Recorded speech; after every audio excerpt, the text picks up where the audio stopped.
কোথায় বাড়ি? বর্ধমান। আমাকে খুব ভালো সাজিয়েছে, সবাই খুব প্রশংসা করেছে।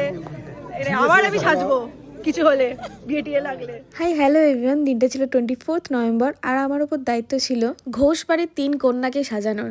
ঘোষ বাড়ির বড় কন্যার বিয়ে ছিল এবং 9 কন্যা আমাকে বুকিং করেছিল সেদিনকে ওদের দিদির বিয়েতে সুন্দর করে সাজিয়ে দেওয়ার জন্য। সিম্পল নর্মাল লুক চাই, আর তো ওপেন হেয়ারের মধ্যেই চাইছি, কিন্তু একদম যেন সিম্পল হয়। আমার মানে একদম সিম্পল লুক চাই। আচ্ছা, সিম্পলের মধ্যে গর্জিয়াস। হ্যাঁ হ্যাঁ হ্যাঁ, একদম হালকা দিয়েছে, কিচ্ছু দেয়নি। এই যে যার ভয়েসটা শুনতে পেলে তোর আই একদম হালকা হয়েছে, এটা বলার পিছনে কিন্তু অনেক কারণ আছে। কি কারণ আছে আমি আস্তে আস্তে বলছি, দাঁড়াও।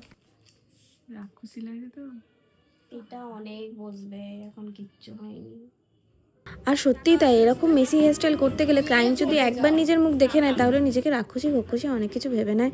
তো যতক্ষণ না এই হেয়ারস্টাইলটা পুরোপুরি কমপ্লিট হবে ততক্ষণ ক্লায়েন্টকে তো মুখ দেখাবেই না, আর বাড়ির লোকজনকে তো অ্যালাউ করবেই না। তো এবার ফিরে আমি ওর গল্পে। ওর নাম হলো শ্রেয়া, ঘোষবাড়ির সেজো কন্যা। ওর ব্যাপারটা এরকম ছিল যে ওর যদি মেকআপ পছন্দ না হয় সবার সামনে ও কিছু বলবে না, কিন্তু ও গিয়ে মেকআপটা ধুয়ে চলে আসবে। এরকম এক পূর্বে ঘটনা ঘটেছে, তাই আমাকে যাওয়ার সঙ্গে সঙ্গে এটা বলে দেওয়া হয়েছিল, তাই আমি খুব চাপেই ছিলাম আর কি। তোমার যেরকম ভালোভাবে করো, খুব বেশি হেভি মেকআপ না, লাইটের ওপর মোটামুটি যেটা ভালো লাগবে আমার ওপর সেটাই করে দিও।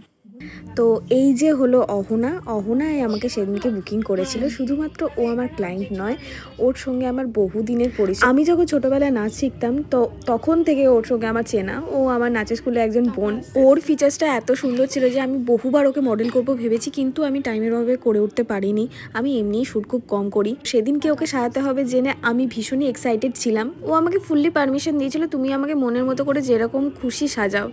এই কথাটা শুনে আমি যতটা এক্সাইটেড হয়েছিলাম, তারপরে ওকে সাজাতে সাজাতে দেখি ও একটা করে জিনিস করছে আর বাড়ির লোকের কাছে অ্যাপ্রুভাল নিয়ে আসছে যে আমাকে দেখতে সুন্দর লাগছে। তো তারপরে এসে বলছে দিদি ঠিক আছে করে দাও। তোর ফুল লুক তোর কেমন লাগলো একটু বল। ভালো লেগেছে। আমি বলেছিলাম যে তোমার যেমন ইচ্ছা সাজিয়ে দেবে, সেটাই সুদেশনাদি করেছে।